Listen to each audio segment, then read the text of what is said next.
ආයුබෝවන් සහෘද හිතවතුනි හිතවතියනි බොහොම ආදරණීය හැන්දෑවක් අපේ ජීවිතවල මතකයන් වලට එකතු වෙන තවත් ලස්සන හැන්දෑවක්.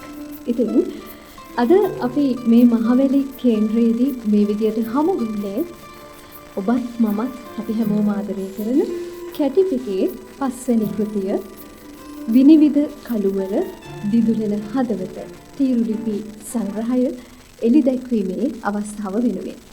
ඉතින් නොපමාව වැඩ කටයුතු ආරම්භ කරන්නට අපි සූදානමින් හිටියත් අද සතියේ දවසක් බ්‍රහස්පතින්දා නිසා පුංචි වෙලාවක් මේ ස්ථානයට එන ඔබ වෙනුවෙන් අපි බලාගෙන හිටියා. නමුත් දැන් අපි මේ කටයුත්ත ආරම්භ කරනවා.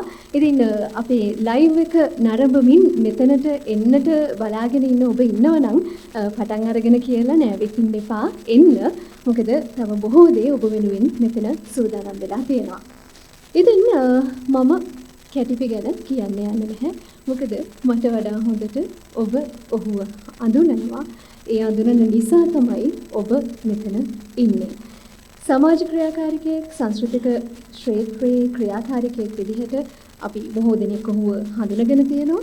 ඉතින් ඔහු ලියූ පස්වෙනි කෘතිය මෙය දූවිලිසේල නවයේ කතාව නැලවෙන ගී මැද ඕවිල්ල කියන නවකතා ත්‍රිත්වයත් හමු වෙන්න තවම හැකි කොම්රේඩ් කවි පොතත් ඔහු මීට පෙර රචනා කළා.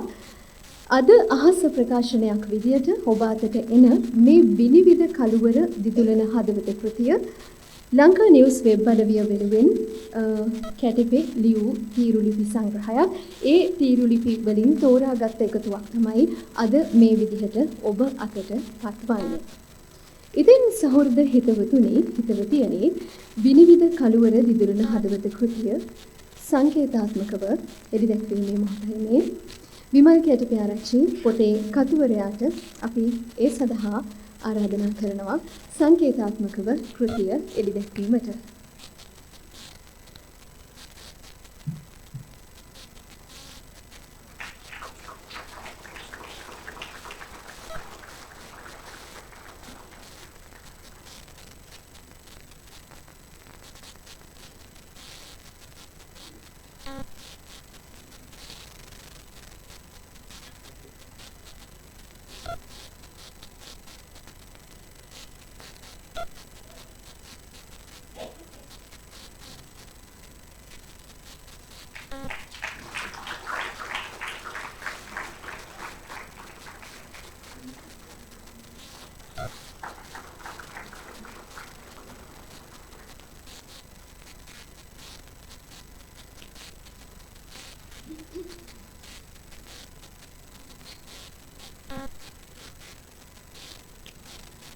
සංකේතාත්මකව පොත එළිදැක්වීමෙන් අනතුරුව දැන් කැටිපෙගේ හිතවතුන් අතරින් සංකේතාත්මකව කිහිප දෙනෙකුට මේ පොත පිළිගැන්වීම සිද්ධ කරනවා. මුලින්ම මේ පොත් පිළිගැන්වීම අතර චන්දිම විතානාරච්චි නම කියවෙනවා. මෙම ලිපිපෙළ මුලින්ම පළ වූ ලංකා නිවුස් වෙබ් අඩවියේ ප්‍රධාන සංස්කාරකවරයා චන්දිම විතානාරච්චි. ඔහුට ඊටම ගෞරවයෙන් පොතක් පිළිගැන්වෙනවා. ඒ අතර අද ප්‍රධාන දේශනය සිදු කරන ප්‍රවීණ මාධ්‍යවේදී චන්දන තිලකරත්න මහතාට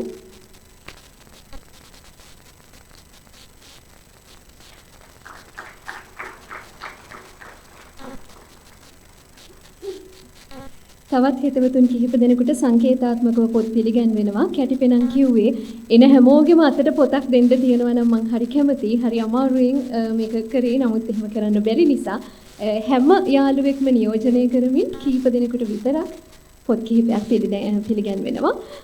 අරවින්ද ලොකුගේ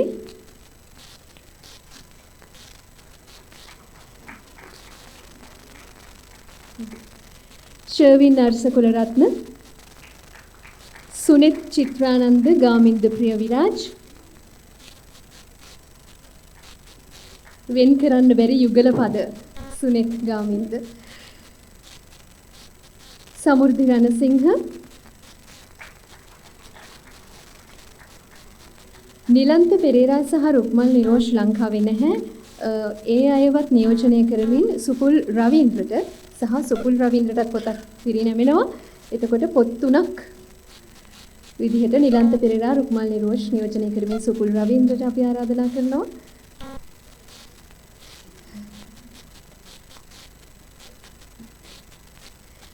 සම්පත් චන්දන,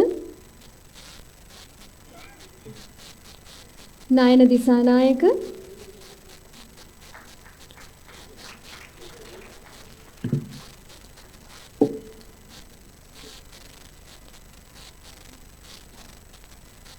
සම්පත් පෙරේරා,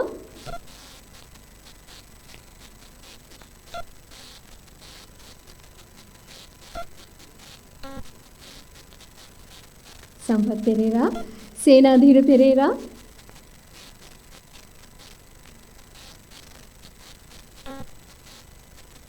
බරණ රණසෙන්,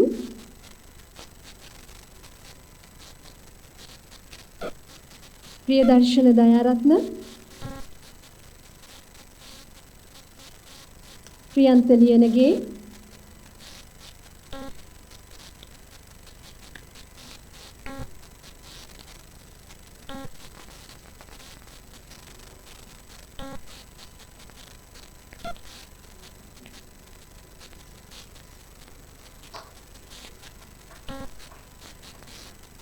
චමින්ද ජයසූරිය පමා වෙන බව දැනුම් දුන්නා සහ උපුල් කුමරක් පෙරුම මම හිතන්නේ තාම ඇවිල්ලා නැහැ.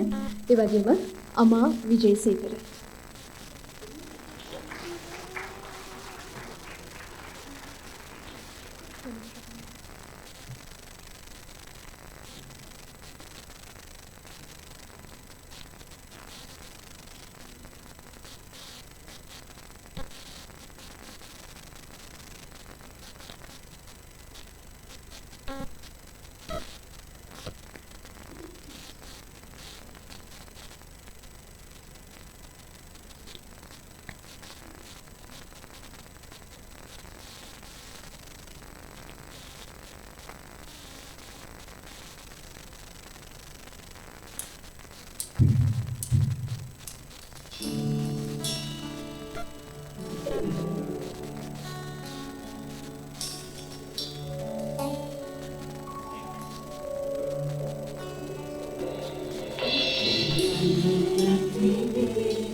Langit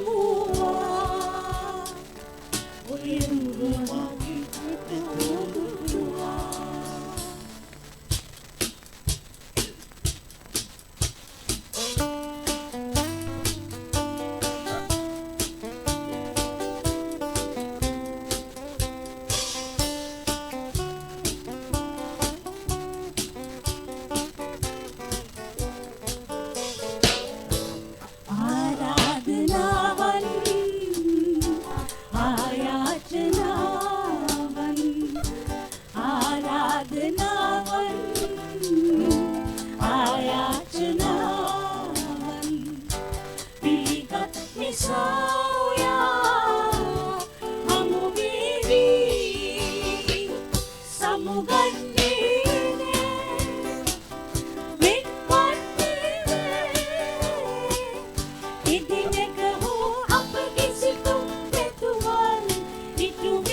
ස්තුතියි මේ වේදිකාව රසවත් කළාට මේ ගීත තුන අතර කියවනානේ කෙදිනක හෝ අපගේ සිතුම් පැතුමන් ඉටු වේවි. ඉතින් මේ තීරුලිපි සංග්‍රහයේ පළවෙනි ලිපියේ ටයිටල් එකත් ඒක. ඉතින් මේ තීරුලිපි සංග්‍රහයේ තව දේවල් තියෙනවා. මොකද මේ චිත්‍ර කතා, චිත්‍රපට, මේ වගේ ගීත, මේ සියලු දේවල් වල මේ කතුවරයාගේ තියෙන අත්දැකීම් සහ ආසාවන් මේ සියල්ල අපටත් චාරිකා කරන්න පුළුවන් මේ කෘතියත් එක්ක.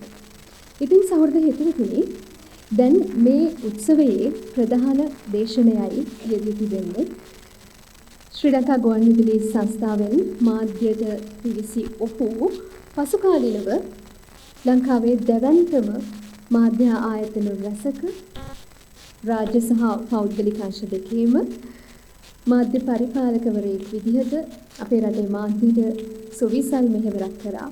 මම මේ කියන්නේ නිවේදන සහ අනිකුත් දේවල් වලට අමතරව කතා කරන්න විතරක් නෙවෙයි කතා කරන්න කියලා දෙන්න එතුමා ඊටාම දක්ෂයි.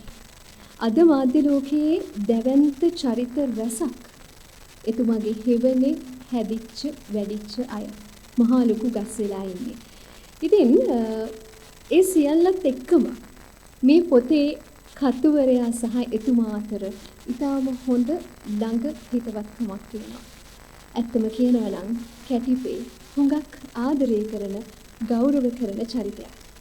එකපාරක් චන්දනලා තුන්දෙනෙක් ගැන ලිව්ව ඒ චන්දනලා තුන්දෙනා අතරින් එක්කෙනෙක් තමයි මෙතුමා. වචනේ පරිසමාප්තයෙන්ම සංනිවේදකයෙක්, සංනිවේදනයේට අරුතක් එක්කල මහත්මයෙක්, සියල්ලටම වඩා සුවිසල් හදවතක්. චන්දන තිලකරත්න නැත්තම් අපි හුඟ දෙනෙක් ආදරයට කියන්නේ චන්දන මහත්මයා. හරිම ආදරෙන් ගෞරවයෙන් ඔබතුමාට ආරාධනා කරනවා.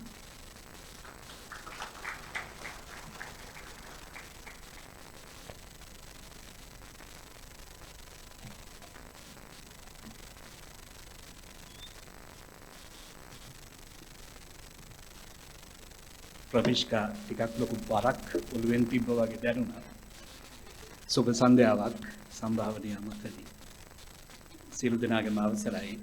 දැන් විදුලන හදවත විමල් කැටිපේ ආරච්චි මහත්තයාගේ මේ පොත දැන් දෙන්න කලින් දින කිහිපයකට ඉස්සෙල්ලා මට ගෙනල්ලා දුන්නා. මම ඒක කියවන්න පටන් අරගෙන පරිච්ඡේද කිහිපයක් කියවලා පොත පැත්තකට දාලා චිත්‍රපටයක් බැලුවා. මම හිතනවා එතනින්ම පටන් ගත්තොත් හොඳයි. ඒ චිත්‍රපටය තමයි ශාසනික රිඩම්ෂන් කියන චිත්‍රපටය. දැන් මේ චිත්‍රපටයට ඇයි මම යොමු වුනේ? මේ ලේඛකයා ඒ තරම් ඉහළින් මගේ හැඟීම් ඇවිස්සුවා පොත කියවන එක නවත්තලා චිත්‍රපටය අපව බලන්න. මොකද ඒකට හේතුව මේ පොතේ මේ කතාව මම පැහැදිලිව කියන්නේ. දැන් මේ ඔහුගේ මේ ආකර්ශනීයව මේ කියන කතාව පටන් ගන්නේ ඔහුගේ එක පරිච්ඡේදයක. ඒ පරිච්ඡේදය තමයි වර්ෂා ප්‍රහර්ෂයක ස්වර්ණ ස්පර්ශ. දැන් මේ ඡේදය පටන් ගන්නෙම හැන්දෑවේ වැස්සක් පටන් ගන්න හදනකොට අතීත මතක එක එක විදිහේ වැහිවල තෙමෙන්න පටන් ගන්නවා. වැස්සත් එක්ක හුඟක් වෙලාවට එන්නේ ප්‍රේමණීය සිතුවම් එක කුඩේ යටින් සරසවි පාර ගියා වගේ. ඊළඟට ඔහු සිනමාවේ වැස්ස ගැන කතා කරනවා. විශේෂයෙන්ම කියනවා උදේ කාන්තට වැස්ස නැතුවම බෑ. මණිරත්නම්ටත් වැස්ස තියෙන්න ඕනේ කියලා. ඊළඟට කැටපේ ආරච්චි මහත්තයා කියනවා එයා දැක්ක ආකර්ශනීයම වැස්ස ශාෂැන්ක් රිඩෙම්ෂන් චිත්‍රපටයේ වැස්ස කියලා. දැන් මේක බලන්න මට හිතුනේ ඇයි මේ චිත්‍රපටය මම බැලුවා. මේ චිත්‍රපටය බැලුවේ ප්‍රිසන් බ්‍රේක් කියන ටෙලි නාට්‍ය මාලාව එක දිගට රෑ නිදි මරාගෙන බලලා ඒකෙන් ඇතිවෙච්ච ප්‍රබෝධය මත හිරෙන් පනිනවා බලන්න තමයි මේකත් බැලුවේ. හැබැයි මේ කියන වැස්ස මම දැක්කේ නැහැ. ඉතින් මට හිතුණා ඔක්කොටම ඉස්සෙල්ලා මේ වැස්ස ආපහු බලන්න ඕනේ. මොකද කැටපි කියපු විදිහට මම මේ චිත්‍රපටය විඳලා නැති හින්දා.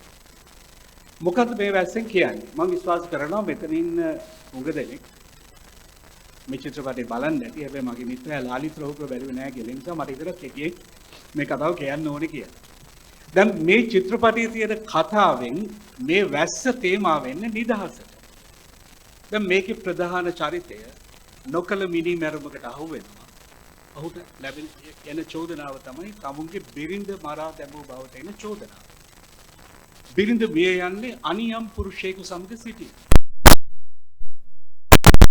පාන කාර්යයක් තුනක් මෙතන මතුවෙනවා. එකක් තමයි තමුන්ගේ බිරිඳ අනියම් පුරුෂයෙකු සමග. ඊළඟ එක තමයි මේ බිරිඳ මිය යනවා. කොච්චර වුණත් බිරිඳ මිය යාම දරා ගන්න බැරි වෙනවා. ඊළඟට ඒ ඝාතනයට කිසිම සම්බන්ධයක් නැතුව මේ පුද්ගලයා ජීවිතාන්තය දක්වා සිර දඬුවමක් ලබනවා. ඒකට ඒක කොච්චර පීඩාවක්. ඒක හරියට මෙලෝ දෙයක් දන්නේ නැතුව මේ ලෝකෙ ඉපදිලා අනන්ත අප්‍රමාණ සූරා කෑම් වලට හවු වෙලා වෙන අයගේ වැරදි නිසා ජීවිතෙන් වන්දි වෙන මිනිස්සෙක් වගේ. දැන් මේ මිනිස්සයා හිරේට ගියාට පස්සේ හිරගෙදරදී ඔහුට ඇති වෙන පීඩන ඒකත් දරා ගන්න බෑ. දැන් මේ සියලු පීඩන අස්සේ මේ පුද්ගලයා හරිම ශූර වැඩක් කරනවා. ඔහු බැංකු නිලධාරියෙක්. ඔහුට මූල්‍ය කළමනාකරණය, මූල්‍ය පාලනය වගේ දේවල් හොඳට පුළුවන්. ඔහු මොකද කරන්නේ? හිරගෙදර ප්‍රධානියෙන් අල්ලගෙන ඔවුන්ට මූල්‍ය පාලනය පිළිබඳ උපදෙස් දීලා ඔවුන්ගේ හොර වැඩ ඔක්කොලටම උදව් වෙලා අන්තිමට ඒ අයත් නීතියේ රැහැනට අහු කරලා දීලා වන්දනාගාර ප්‍රධානියා වෙඩි තියාගෙන මැරෙතැනටපත් කරලා ඔහු හිරෙන් පනිනවා. දීර්ඝ කාලයක් තිස්සේ කාන්තා රූපයකට වහන් වෙලා හදපු උමගයක් ඇතුළේ. දැන් මෙතන තමයි වැස්සට එන තැන. මේ උමගේ ඇතුළෙන් යන එක හිතන තරම් ලේසි නෑ. හරියට ටාසන් වැල්වල එල්ලිලා යනවා වගේ ඊටත් වැඩිය දුෂ්කරයි. මෙම ගිහිල්ලා ඔහුට යන්න වෙන්නේ අන්තිමට හිරකාරයින්ගේ රැකවලුන්ගේ දූෂිතයන්ගේ අදූෂිතයන්ගේ මේ ඔක්කොගේම ආහාර ජීවන පද්ධතියෙන් එළියට දාපු අපද්‍රව්‍ය එකට එකතු වෙච්ච මලාප වහන නලයක් දිගේ මේ ඔක්කොම ජරාව දාගෙන. එතනින් එළියට ගියාට පස්සේ තමයි අර වැස්ස වහින්නේ. එතකොට ඒක කොච්චර ලොකු ආස්වාදයක්. දැන් මේ චිත්‍රපටයේ විඳිනවා නම් හිරෙන් පයින් ටික විතරක් නෙවෙයි එතනිනුත් එහාට යන්න ඕනේ කියන එක කැටපගේ මේ ලිපියේ මට කියලා දුන්නා. එතන ඉඳලා මම අනිත් ඒවල් ගැන කල්පනා කරන්න පටන් ගත්තා. දැන් මේ වර්ෂා ප්‍රහර්ෂයක ස්මරණ ස්පර්ශය ඒක හරිම අපූර්ව ලිපියක්. ඒක තමයි මම මට මිස් වෙච්ච වැස්ස දැක්කේ. ඇත්තටම මේ පොත කියවන්න කලින් දැන් මම මාධ්‍ය ජීවිතේ ප්‍රවිෂ්ක කිව්වාගේ අවුරුදු 40ක් විතර හිටියා. මට හිතෙනවා මාධ්‍යයට පාය තබන්න ඉස්සෙල්ලා මේ පොත කියවන්න මට ලැබුණා නම් යම් තැන්වල වෙනස් වෙන්න තිබුණා කියලා. ඒකට හේතු මම පුළුවන් විදිහට පැහැදිලි කරන්න බලාපොරොත්තු වෙනවා. දැන් ඉතින් අපි මේ ඔක්කොම ඇවිල්ලා තියෙන්නේ අර කිව්වා වගේ කැටපෙගේ වැඩේ. කැටපෙගේ වැඩක් කියලා කිව්වොත් ඒක පොතක් දොරට වඩිනවද එහෙම නැත්නම් වෙනත් දෙයක්ද ඕනම දෙයක් වෙන්න පුළුවන්. කැටපෙ කියලා කියන්නේ කාගෙත් හදවත ඇතුලේ ඉන්න සහෘද මිනිසෙක්. එතකොට එහෙම කෙනෙක් හැමෝගෙම හිත ඇතුලේ ඉන්න කෙනෙක් ගැන ටිකක් කතා කරන්න අමාරුයි කියලා හිතෙනවා. මොකද මම දැක්කා ಭಾರತೀಯ වීරසිංහ ඔහුත් ලියලා තිබුණා සල්ලි නැතත් තිරුණු කැටේ කියලා. මොකද හැමෝටම ඔහු ගැන නිර්වචනයක් තියෙනවා. එතකොට අද අපි ඇවිත් ඉන්නේ කැටපෙ කියන තීරු ලිපි රචකයා දකින්න. තීරු ලිපි රචකයා කියලා කිව්වොත් මම හිතන්නේ මම පත්තරකාරයෙක් නෙවෙයි. විතරේම ඉන්නවා. කොහොමද මම හොයාගත්ත දේවල් වල හැටියට තීරු ලිපි රචකයෙක් කියන්නේ වාර්තාකාරයෙක් නෙමෙයි. විශේෂාංග ලේඛකයෙක් නෙවෙයි. තීරු ලිපි රචකයා විශේෂ කෙනෙක්. මොකද ඔහුගේ හැඟීම් ඇතුලෙන් කිසියම් මතවාදයක් කාන්දු කරන මිනිස්සු. ඒ නිසා ඒක විශේෂයි. දැන් මගේ විශ්වාසයේ හැටියට කැටපි කියලා කියන්නේ හදවතට දැනෙන යමක් කියන්න පුළුවන් කෙනෙක් නිසා ඔහු කාන්දු කළ මතවාදයක් මට විශ්වාසයි ජනතාව තුළට කාන්දු වෙන්නේ නැති කියලා. දැන් විශේෂයෙන්ම කැටපිගේ ලියවිලි වල විතරක් නෙමෙයි ඔහුගේ භාවිතය, ඔහුගේ ඇසුරේ, ඔහුගේ කටහඬේ පවා මේ විප්‍රත්වයේ සුහදත්වයේ තියෙන. ඔබ දන්නා දෙයක්. ඔහු ලියපු දේවල් වලට අපමණ අගයක් ලැබුණා අපේ රටේ ජනතාව එක මිටට එකතු. දැන් මෙතන තව එකක් තියෙනවා. මේ තීරු ලිපි වල හැමතැනම කැටපියාව හඳුන්වන්නේ ලියුම්කරු කියලා. ඒක ලස්සනයි. මටත් හිතුණා ලියුම්කරු කියන එක යොදන්න. හැබැයි හුඟක් වෙලාවට මම මේක උදේට තමයි කියවන්න පටන් ගත්තේ. එතකොට උදේ 10 විතර අපේ පැත්තේ බයිසිකල් බෙල් එකක් ඇහෙනකොට අම්මා කියනවා අන්න ලියුම්කාරය ඇවිල්ලා කියලා. මට හිතුණා ඒ ලියුම්කාරය මේ ලියුම්කාරය පටලවන්න ඕනේ නැති නිසා මම ලේඛකයා කියනවා. ඒක සමා වෙන්න ඕනේ. දැන් විවිධ කලවර පොතේ මට වැදුණු තවත් ලිපි. මේ ලිපිය ප්‍රවිෂ්කා කියපු එදිනක හෝ අපේ සිතුම් පැතුම් ඉතු වේ. මේක පටන් ගන්න මෙහෙම. ඒක හරිම පුදුම කාලයක්. පැත්තකින් සන්නද්ධ දේශපාලන අරගලයකින් රුහිරුපෑ වර්ග ප්‍රධාන සිතුමින් සේදී යනකොට අනික් පැත්තෙන් නව මායාත්මක සංස්කෘතික වර්ග පදාර්ථය ටෙලිවිෂනයේ අමුතු දෙයක් පෙන්වලා තිබුණා. එතෙක් පෙතෙක් දැක් තිබුණු සංගීත ශිල්පීන් පිරිවරාගෙන පුරුත් ඇඳුම් මැදගත්ත බරසාර ගායක ගායිකාව වෙනුවට වාච්චු කම්ස කලිසම් ඇඳගෙන තමුන්ගේම විදුලි යෝගනේ එකම සංගීත භාණ්ඩය කරගත්ත තමන්ම වයාගෙන තමන්ම ගායනා කරන අලුත් කොල්ලෙක් එක රැයින් ලංකාව උන්මාදයට පත් කරා. අපේ ආත්ම කරකවල ඇතැරි එයාගේ නම ආත්ම. දැන් මේක මම හිතන්න පටන් ගත්ත තැන. මම ඒකයි කිව්වේ මේ පොත මම කලින් කියවුවා නම් අලුත් කොල්ලෙක් එක රැයින් උන්මාදයට පත් කරා. එහිම වෙලා මම ඒක දැනගෙන හිටියේ නෑ. ඒක කැටපේ මහත්තයාගේ මගේ වයස පරතරයට එහෙම නැත්නම් මගේ රස්සාවද මම හිතන්නේ හිටියේ මම ගයිටි හදවතට මම දන්නේ නෑ. මේ කියන ආත්මා ලියනගේ මම දැක්කේ ඔය ආත්මෙන් නෙමෙයි. ඔය අන්තින් නෙවෙයි. මොකද ගුවන්විදුලි සංස්ථාවේ ඒ කාලේ වජිර ලලින්ද සිල්වා කියලා මහත්තයෙක් හිටියා. එතුමා මේ සින්දුව ගුවන්විදුලියට ගෙනල්ලා අපිට කිව්වා මේක ගහපල්ලා. අපි කිව්වා බෑ පිළිවෙලට ගෙනියන්න කියලා. මොකද ඒ කාලේ ලොකු හරි සැරයි. නීති තදයි. ඊට පස්සේ මම දැක්කා City FM එකේ වජිරත් එක්ක අහිංසක පොළුවෙක් රැවුලව වාගත්ත City FM එකේ වාඩි වෙලා ෆෝම් එකක් පුරවනවා. ඊට පස්සේ අපි මේ සින්දුව ගැහුවා. ඒක ඉල්ලලා පෝස්ට් කාඩ් හරියට එන්න පටන් ගත්තා. ඊට පස්සේ අපි දිගට මේ සින්දුව ගැහුවා. ලිය තඹරා බුදු කුසුක කිය. ඒක තමයි සින්දුව. අන්තිමේ සින්දුව හොයාගන්නත් නැති වුණා. පස්සේ බලපුවාම ඒ කාලේ හිටිය අපේ ලොක්කා ඒක ලාච්චුවේ දාලා වහලා ඒකට යතුරුකුත් දාලා යතුරක් සාක්ෂි දාලා. අපි ගිහිල්ලා ඇහුවා කෝ සින්දුවද? එතකොට ලොක්කා ඇහුවේ මේක හැමතිස්සෙම ගහන්නේ මේක තමුසෙලාගේ ජාතික ගීයද කියලා. හැබැයි ඒ වෙලාවේ ලොක්කට විරෝධය පළ කරන කණ්ඩායමේ මං හිටියත් ආත්ම ඔය කියන විප්ලවය රටේ කරා කියලා මං දැක්කේ නැහැ. දැන් මට හිතෙනවා ඊට අවුරුදු 2-3කට පස්සේ ආපු පෞද්ගලික ගුවන්විදුලි නාලිකා ගුවන්විදුලි සංස්ථාව කුඩු පට්ටම් කරලා දැම්මේ ඔන්න ඔය අනවබෝධයේ හින්දාද කියලා. ඒක හුදකලා සිද්ධියක් නෙවෙයි. ඒකට කියන්න පුළුවන් ඒකාධිකාරය කියලා. නමුත් මං හිතනවා හොඳ වචනේ අහංකාරය කියලා. කැටපේ ආරච්චි මහත්තයා මං හඳුනාගත්තේ ස්වාධීන රූපවාහිනියේදී.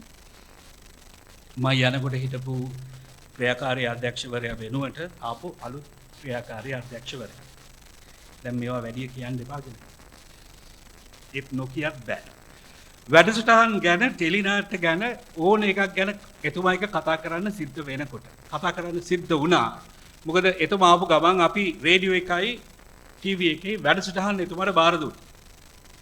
එයා ඉස්සෙල්ලම කියපු එකක් තමයි මේක මිනිස්සුන්ට දැනෙන්න ඕනි කියලා. හැබැයි වර්තමාන මාධ්‍ය ලෝකයේ ඇතැම් අය කියන්නේ ඕනෙම වැඩසටහනක් විකුණන්න පුළුවන් වෙන්න ඕනි කියලා. හැබැයි කැටප කිව්වේ මිනිස්සුන්ට දැනෙන්න ඕනි කියලා.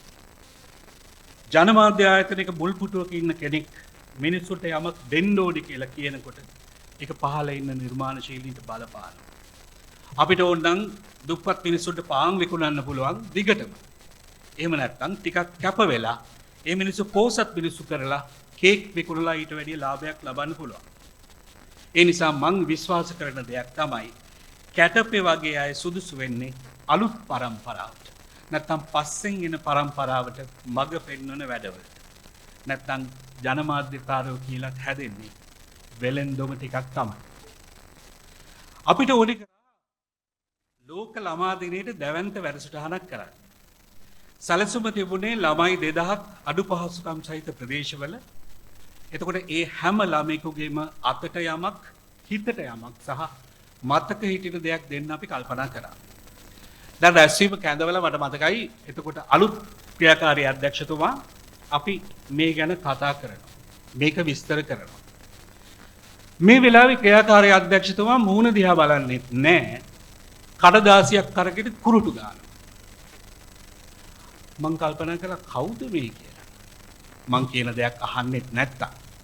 හැබැයි ඒ රැස්වීමේදී අපි විස්තර කළාම අපි කරන්න යන අලුත් ළමා දිනය මොකක්ද කියලා රැස්වීම ඉවර වුණාම මට මතකයි අදත් ඒ වගේම එතුමාගේ කඩදාසිය මගේ අතේ තිබ්බා. ඒකේ තිබුණේ ක්‍රීඩා කරන ළමයින්ගේ හැඩයට ලියපු අකුරු ටික. ඒ අකුරු ටිකේ තිබුණා හැදෙන රටක වැඩෙන ළමයි කියලා. මං හිතන්නේ ඒක අපි අවුරුදු 2ක් දිගටම කළා. අපි ගියාටත් පස්සේ කළා කියලා මං හිතනවා ඒ නමින්. ඊළඟට තව එකක් මෙතන මම කියන්නම්. මට ලංකාවේ ප්‍රධාන පෙළේ මාධ්‍ය ආයතනයක රේඩියෝ බාර වෙලා තිබුණා. රේඩියෝ 3ක් තිබුණා. එතන එක රේඩියෝ එකක් මං මගේ හීන රේඩියෝ එක කියලා සැලකුවා. මං ඒකට ලොක්ෙක් ගත්තෙත් නැහැ. ගන්න හදපු ලොක්කව ගන්න දුන්නෙත් නැති නිසා. ඒකට ඉඩ දුන්නා මුල් කාලේ. ඊට පස්සේ මට ඕනේ කළා මං දැකපු මේ හීනේ සැබෑ කරගන්න. මං විශ්වාස කළා මිනිස්සුන්ට කන් දෙක ඇතුලෙන් මිනිස්සුන්ගේ දුක් වේදනා නිවන්න පුළුවන් කියලා. බුද්ධිල පඬිතුමාට පුළුවන් වුණා නම් අම්මා කෙනෙක් වඩන් ඉන්න දරුවව අම්මට නොදැනෙන්න බිම වටන්න මිනිස්සුන්ගේ හිතේ පිරලා තියෙන දුක් වේදනා කන්ද බැරිද අපිට ඔවුන්ට නොදැනෙන්න අයින් කරන්න. ඕක තමයි මම හිතපු දේ. ඒ නිසා කතාව අඩු කරලා වෙලාවට ගැලපෙන සංගීතය යොදාපු නාලිකාව. දැන් මේකට ඕනේ තේමා පාඨයක්. මේ තේමා පාඨය හදන්න සුදුසුම කෙනාට මම කතා කරා. කඩදාසියක් අතේ තියාගෙන මට තාම මතකයි ඒ දවස්. ඔහුට මං කිව්වා මගේ අදහස. අපි එක එක දේවල් කතා කරා. අන්තිමට අදටත් ඇහෙන සුරන් නැලවෙන ස්වරය කැටපෙගේ කටින් ආවේ. ඒ නිසා මා හිතනවා මේ තරම් ලස්සන දේවල් හිතන්න පුළුවන් කෙනෙක්ගේ පොතක් ගැන අමුතුවෙන් මට කියන්න දෙයක් තියෙනවා කියලා. කොහොම හරි 16ක් 17ක් විතර කැටපෙගේ පොත් තියෙනවා. ඒ කියන්නේ විචාර ග්‍රන්ථ, කාව්‍ය ග්‍රන්ථ, සාහිත්‍ය ග්‍රන්ථ, චරිතාපදාන, ප්‍රබන්ධ කතා, නවකතා, දැන් තීරුලිපි. මේක තමයි විනිවිද කරවල දිදුලන හදවත. දැන් මෙතෙන්ට එනකොට මම ඉතින් පොඩ්ඩක් ඉතිහාසය හොයන්න පටන් ගත්තා. ලෝකේ පරණම පත්තරේ මොකක්ද කියලා බැලුවා. ඒකේ තිබුණාද තීරුලිපියක්. ලෝකේ පරණම පත්තරේ තාමත් ගහනවලු 1664 පටන් ගන්න තියෙන්නේ. ගැසඩඩි මැන්ටෝවා මැන්ටුවාහි හැමදාම ප්‍රකාශයට පත් කරනවා ඒකේ තීරුලිපි නැහැ. තීරුලිපියක් හැටියට ඊට අවුරුදු 100කට පස්සේ තමයි පත්තරයකින් අපි හඳුනගන්නේ 1768 බොස්ටන් ඊවනින් පුවත්පතේ තමයි තොරතුරු සංග්‍රහය කියලා තීරුලිපියක් ඇවිල්ලා තියෙන්නේ. ඒ පත්තරේ වැඩියෙන්ම තිබිලා තියෙන්නේ කාන්තාවන් විසින් ඇට වර්ග විකුණන්න දාපු දැන්වීම. මම දන්නේ නැහැ මොකද්ද කියලා. සමහර වෙලාවට ඒ කාලේ කාන්තාවෝ ගෙවල් වල ගෘහ කර්මාන්තයක් හැටියට යම් යම් බීජ වර්ග නිෂ්පාදනය කරමින් ඉඳලා තියෙනවා. ඊළඟට 1830 ගණන් වල තීරුලිපි වලට ආව ජනප්‍රියයි. ඒ අය තීරුලිපි නිසා ජනප්‍රිය වුණාද ජනප්‍රිය නිසා තීරුලිපි ලිව්වද කියලා කියන්න බෑ. චාල්ස් ඩිකන් බොස් කියලා අන්වර්ථ නාමයකින් දීලා තියෙනවා. ඊට පස්සේ ජෝර්ජ් බර්නාඩ් ෂෝ අපි කවුරුත් දන්නවා. එතුමා නාට්‍ය ගැන දීලා තියෙනවා තීරුලිපියක්. ඔය තමයි ලෝකේ පරණ මේවා. ඊට පස්සේ කලකොදයා පඤ්ඤාසේකර හාමුදුරුවන්ගේ සිංහල පුවත්පත් සංග්‍රහ ඉතිහාසය අරගෙන බැලුවා. ඒකේ ලංකාවේ ලෝකෙ තරම් ඉක්මනට දැන් රේඩියෝ නම් පටන් අරගෙන තියෙනවා ලෝකෙ දෙකම අපි මුද්‍රිත මාධ්‍යට එනකොට ටිකක් පරක් වෙලා 1832 මාසික තෑග්ග පළවෙනි සංගරාව පත්තරයක් හැටියට හම්බෙන්නේ 1868 ලංකා ලෝකයේ මුල් කාලේ තීරුලිපි තිබිලා නැහැ. එක්කෝ තීරුලිපි වල තීරුලිපි කියන ලක්ෂණ තිබිලා නැහැ. උපහාසය සහිත සතිපතා පළවන අංග තිබිලා තියෙනවා. දැන් කිස්සිරි නිමල්චාන්ත මහත්තයාගේ පොතේ කියනවා සිංහල පුවත්පත් තීරුලිපි විකාශනය හා sannivedanaya කියන පොතේ ලංකාවේ මුල්ම තීරුලිපිය ලක්මිණි පහන පත්‍රයේ දේශනාපාල කියන තීරුලිපිය කියනවා. හැබැයි ලංකාවේ පළවෙනි තීරුලිපි ලේඛකයා ධර්මරත්න පඬිතුමා කියලා ප්‍රකට ලේඛකයෙක් වන පී.එම්. සේනාරත්න මහත්තයා කියනවා. කිස්ත්‍රි නිමල්චාන්ත මහත්තයා කියන්නේ ධර්මරත්න පඬිතුමාගේ hina මුල්ලේ තීරුලිපියක ලක්ෂණ තිබුණ නැහැ කියලා. මේ තීරුලිපි පිළිබඳ විවිධාකාර වාද තියෙනවා. කොහොම හරි ලංකාවේ තීරුලිපි කියලා කියන්නේ ක්‍රමානුකූලව හැඩ ගැහිච්ච ලිපි විශේෂයක්. මේක ජනප්‍රිය කරවන්න ධර්මරත්න පඬිතුමාගේ ඉඳලා පියදාස සිරිසේන මහත්තයා, මුනිදාස කුමාරතුංග, මාර්ටින් වික්‍රමසිංහ, ජනේගම සරණංකර හාමුදුරුවෝ, රැපියල් තෙන්නකෝන්, IMR හිරියගොල්ල වගේ ගොඩක් දෙනෙක් කටයුතු කරලා තියෙනවා. දැන් විමල් කැටපේ ආරච්චි. දැන් මේ පොතේ එක පරිච්ඡේදයකම තීරුලිපි රචකයෝ ගැන තියෙනවා. ඒකත් හරි ආස්වාදනීයයි. මොකද අලුත් තීරුලිපි රචකයින් මොනවද කරන්නේ කියන කාරණා. දැන් මේ පොත ඔබේ අතේ තියෙන නිසා මම හිතන්නේ මම ඒ ගැන කතා කළ යුතු නැහැ. හැබැයි තීරුලිපි රචකයෙක් වෙන එක අමාරු වැඩක්. කාරණා 7ක් තියෙනවා. ඒ 7 තමයි පළවෙනි එක තීරුලිපියක් වෙනුවෙන් හැමදාම අලුත් කන්ටෙන්ට් එකක් හොයාගන්න ඕනේ. අලුත් අන්තර්ගතයක්. එකම අන්තර්ගතය ඇතුලේ රවුම් ගහන්න බෑ. දෙවෙනි එක තමයි තමුන්ගේ දෘෂ්ටි කෝණය හැම වෙලාවෙම විවාදාත්මක පසුබිමක් එක්ක සමබර කරගන්න වෙනවා. මොකද තීරුලිපි ලේඛකෙක් හැම වෙලාවෙම වෙනස් මතවාදයක් තමයි සමාජයට ඉදිරිපත් කරන්නේ.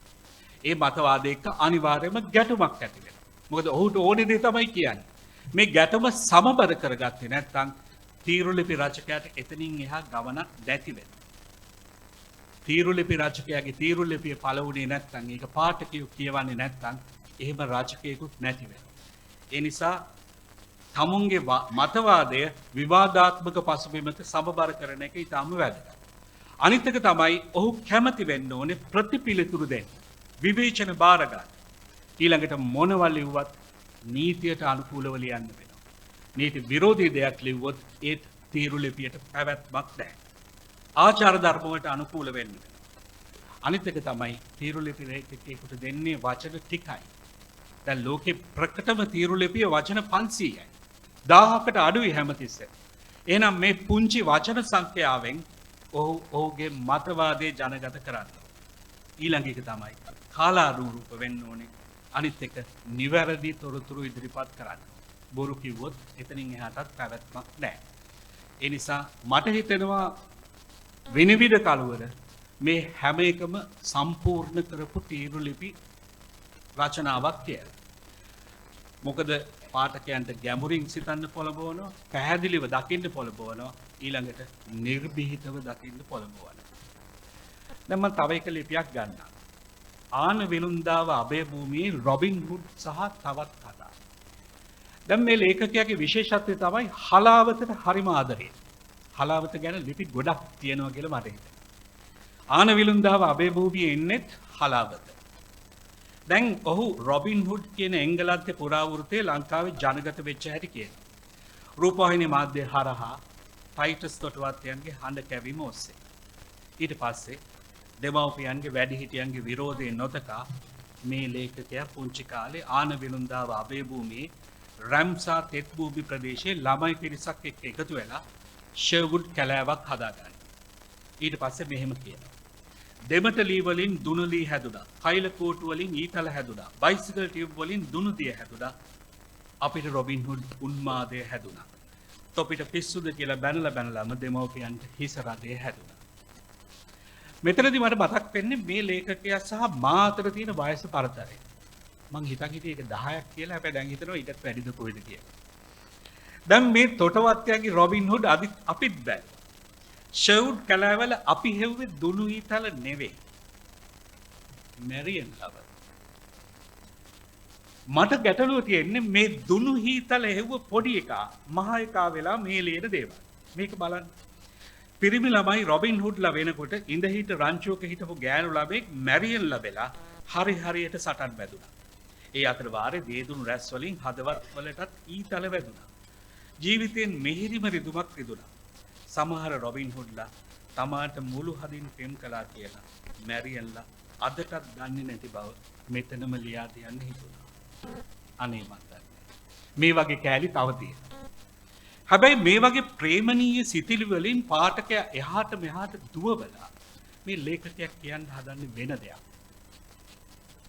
රොබින් හුඩ් මතු වෙන්නේ දුප්පතුන්ගේ ධනය කොල්ල කාලා. අසාධාරණ ලෙස පෝසත් වෙච්ච මිනිස්සුන්ගේ ධනය උදුරලා ආපහු දුප්පතුන්ට දෙන කෙනෙක් හැටියට තමයි රොබින් හුඩ් හඳුන්වන්නේ. ඒ නිසා රොබින් හුඩ් දුප්පතුන්ගේ වීරයෙක්. ඕනෑම වයෝවෘද්ධ ගැමියෙක් ධන නමස්කාර කරලා වන්දනා කරන ජාතිය වීරයෙක්. ඒත් ඔහු කියනවා ඒ වීරයාට ආපහු රජ්ජුරුවන්ට ධන නවනවා කියලා. අනබිභවනීයයි ඔසවා තැබූ වීරයන්ටත් තමන්ගෙම සීමා බන්ධන තිබෙන බව තමයි ඔහු කියන්නේ. 71 කැරල්ලත් රොබින් හුඩ්ලාගේ ව්‍යායාමයේ අතරත් යම් සම්බන්ධකම් තියෙනවා. ඔහු මේ කතාව අවසන් කරන්නේ සිංහල හාලේ බතකා හැදුණයි කියන සරදියල්ගේ. සරදියල් සිංහල හාලේ බත් කෑම කියලා කියන්නේ ජෝතිපාලගේ ගීතේ. ඒවා හොඳටම ජීර්ණය වෙලා තියෙනවා. රොබින් හුඩ්ට මේ සිංහල හාලේ බත කාපු රොබින් හුඩ්ට නසියර්ගේ ජාතියේ යාළුවෝ හිටියා. ඒ මම්මලේ මරික්කාල්. සැබෑ අරගලයක් ඇතුලේ ಜಾති ભેද නැහැ, ආගම් ભેද නැහැ. මිනිස්සු ඔක්කොම ආයිති වෙන්නේ එකම කුලයකට. දැනෙන විදියට කාටත් පොදු ආදරණීය හැඟීම් අවුස් ෂවුඩ් කැලෑවෙන් ඔහු ගේන පණිවිඩය ඒක. දැන් මේ වගේ තීරු ලිපි රචකයෙකුට කොච්චර දුර යන්න පුළුවන්? මම ටිකක් ඒකත් හෙව්වා. ලෝකේ ප්‍රසිද්ධ තීරු ලිපි රචකයෙක් ඉන්නවා. ඔහුගේ නම පෝල් ක්‍රුග්මන්. එක්සත් ජනපදයේ ද නිව්යෝක් ටයිම්ස් පුවත්පතට ලියන්නේ ආර්ථික විද්‍යාව මහජන ප්‍රතිපත්ති ප්‍රගතිශීලී දේශපාලනයේ ආර්ථික ගැටලු පිළිබඳව ඔහු විවරණය කරන්නේ. දැන් මේ පෝල් ක්‍රුග්මන් YouTube අවකාශයේ ඉතාම ජනප්‍රිය සාකච්ඡාකරුවෙක්. මම කීපයක් බැලුවා ආර්ථික විද්‍යාව පිළිබඳව ඔහු කතා කරන්නේ. මම බැලුවේ කවුරු හරි ප්‍රශ්න අහන්න එන කෙනෙක් ඉර කරන්න පුළුවන් දේවල් ගන්න පුළුවන්ද කියලා. හැබැයි මට ඒ සාකච්ඡා දීරව ගන්න බැරුව ගියා. මොකද ඔහු කියනවා මට තේරෙන්නේ නැහැ. කොහොම හරි මේ පුද්ගලයා ආර්ථික භූගෝල විද්‍යාව සහ ජාත්‍යන්තර වෙළඳ රටා හඳුනා ගැනීම සඳහා කළ සේවය වෙනුවෙන් 2008 ආර්ථික විද්‍යාව සඳහා නොබෙල් තෑග්ග ලබා ගත්තා. එතකොට තීරු ලිපි රචකයෙකුට යන්න පුළුවන් දුර. දැන් මම මේ පොතේ නිදර්ශන කතා ගන්නේ අනුපිළිවෙලට නෙවෙයි. ඔක්කොම කියෙව්වට පස්සේ ඇස් පියාගත්තම මතක් වෙන පිළිවෙලට. සමහර වෙන මේ පොත කියවුවට පස්සේ ඔබට ඇති වෙන හැඟීම වෙනස් වෙන්න පුළුවන්. මොකද මං තේරුම් ගන්නේ මට දැනුණු අත්දැකීම් අනුව නිසා. දැන් මේක පතහට පැන්න යුනිකෝ. පතහ කියලා කියන්නේ ඔබ දන්නවා වියලි කලාපයේ තියෙන පොඩි පොකුණු විශේෂයක්. ටිකක් ලොකු වලවල් කියලා කියන්නේ. දැන් මට හිතෙන වියලි කලාපේ විතරක් නෙවෙයි. අපි කුඩා කාලේ බාස්නාහිර පළාතෙත් මේ වගේ ඒවා තිබුණා. දැන් ගොඩ කරලා ගෙවල් හැදිලා. පතහ පරිසරයට අලංකාරයක්. ඒක ලස්සනට වතුර පිරෙනවා. ඒක පෑදුනාම නිල් කැටේ වගේ. පැත්තක මල් පිපිලා තියෙනවා. එතකොට ජල අවශ්‍යතාව සපුරා ගන්න පුළුවන්කම තියෙනවා. තව පැත්තකින් ඒක වැඩිපුර වැටෙන වැහි වතුර එකතු කරලා හිමිහිට පොළොවට බස්සන ස්පොන්ජයක් වගේ. මේක පුංචි වැවක්. යුනිකෝ එන්නේ සරත් මදුගේ චිත්‍ර කතාවක. මේ චිත්‍ර කතාව සිත්තර පත්තරේ. දැන් මේකත් මට විඳින්න නොලැබුණු අත්දැකීමක්. අපි පුංචි කාලේ චිත්‍ර කතා තිබුණේ පොත්. A4 එකේ හරහට ශ්‍රී සංගරාවේ චිත්‍ර කතාව මට මතකයි අනිවාර්යයෙන්ම කියෙව්වා. දැන් මෙහෙම ඉන්න කාලේ මිහිර පත්තරේ අපේ ගෙදර සතිපතා ලැබෙන වැඩ.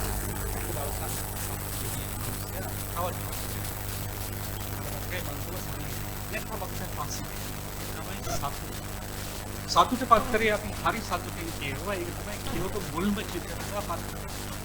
මට මතකයි ඒ කාලේ මතවාදයක් ගියා.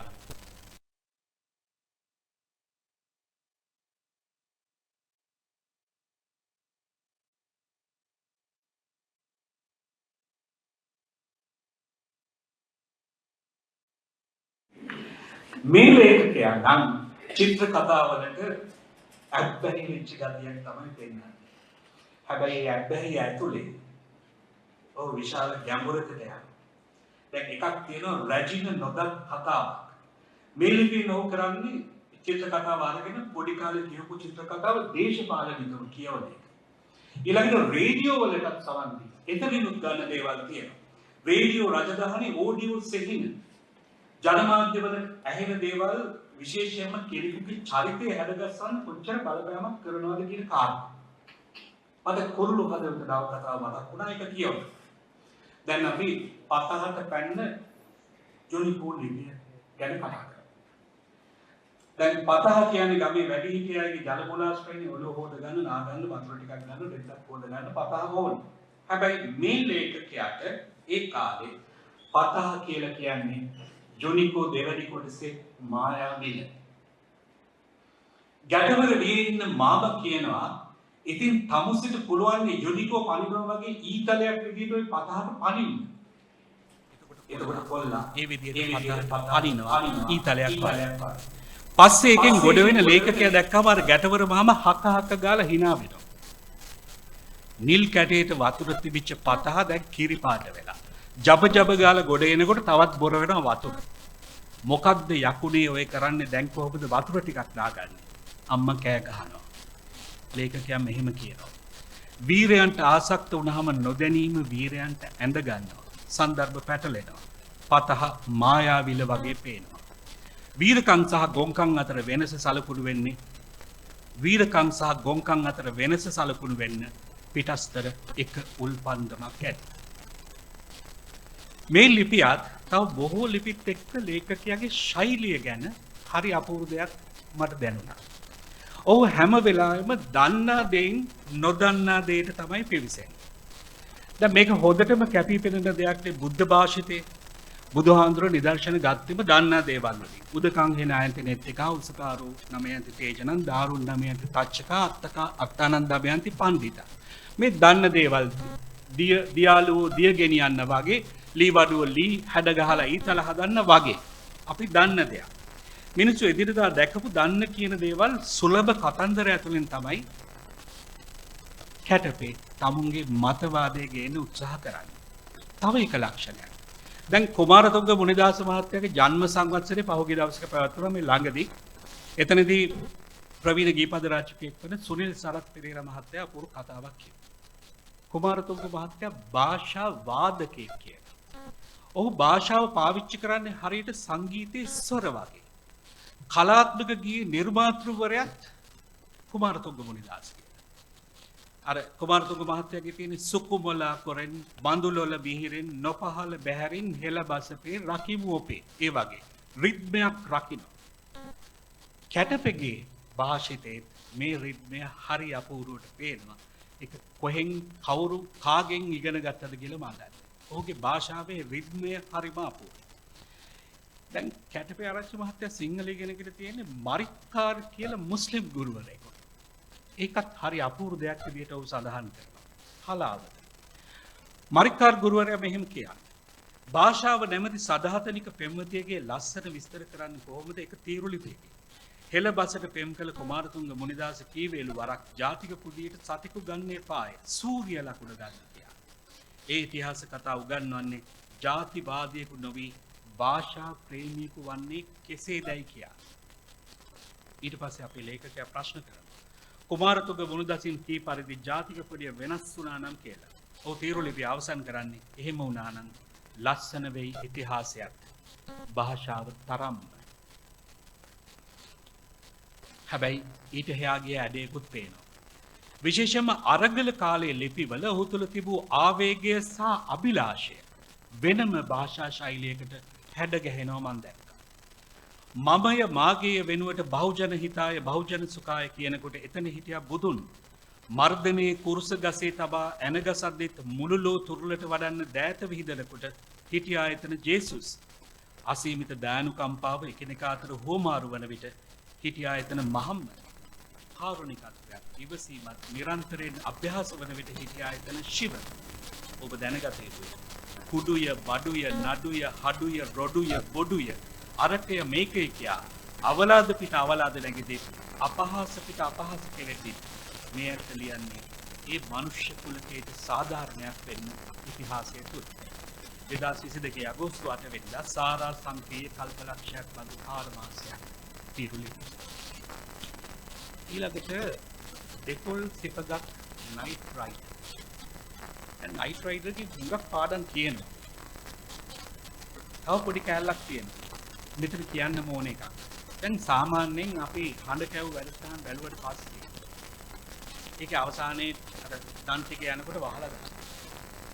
හැබැයි මම හරි අසවත් සහ වැදගත් වැඩක් කරා කියලා මට හිතෙනවා. මේ හඬ කැව් ශිල්පීන් ලංකාවේ ඒ අය පිළිබඳව මම දන්නේ ඒතරම් ඉහළින් නැගීමක් කළාද කියලා. බුද්ධිදි නැහැ කියලා. ඒකේ පියාත් එතන දැන් ඔහු විශේෂයෙන් මේ හඬ ගැව් අයගේ නම් කියන නිහාල් ජයවර්ධන කරුණාරත්න අමරසිංහ වගේ සම්භාවනීය පුද්ගලයන්. මම හිතන්නේ ඒක හරි වටිනා දෙයක්. ඊළඟට තව ලස්සනට 1003 වෙනි රෑ නම් වූ නයිට් රයිඩර් කතාවක. හැබැයි ඒක විතරක් නෙමෙයි කතා කීපයකම නයිට් රයිඩර් ගැන ඔහු කියනවා. මේ නයිට් රයිඩර් කතාව ගන්නකොට ඔහු මට ආපහු මේ පෝල් ක්‍රුග්මන්. මොකද දැන් ක්‍රුග්මන් එක සැරයක් කිව්වා මහා ගැඹුරු ආර්ථික කතාවක් කියද්දී එයා හැරි පොටර් වැනි මායා කතාවල ඡායාව යොදා ගන්නවා කියලා. ඊළඟට නොබෙල් තෑග්ගත් හම්බුනට පස්සේ ක්‍රුග්මන් දිහා හැමෝම බලනකොට ඔහු කිව්වා ව්‍යාජ පිටසක්වල ආක්‍රමණයක් මැව්වොත් ඒකෙන් ආර්ථිකය උත්තේජනය කරන්න පුළුවන්. පිටසක්වල ජීවීන් පහර දීමට සැලසුම් කරනවා කියලා එහෙම තර්ජනයක් එනවා කියලා මිනිස්සුන්ට කිව්වොත් ලෝක ආර්ථික පැසබෑම මාස 18කින් අවසන් කරන්න පුළුවන් කියලා ඔහු කිව්වා. ඒ කාලේ මිනිස්සු hina වුණා. හැබැයි මට ඒක ඇතුලේ වෙන අතීත කතාවක් මතක් වුණා. අපි පුංචි කාලේ අක්කයි මමයි සෙනසුරාදා ඉරිදා නිවාඩුවට ඔහි ගෙදර වැනි වැනි ඉන්නකොට අපේ තාත්තා කියනවා ගේ අස් කරන්න කියලා. අව කරන්නේ නැහැ.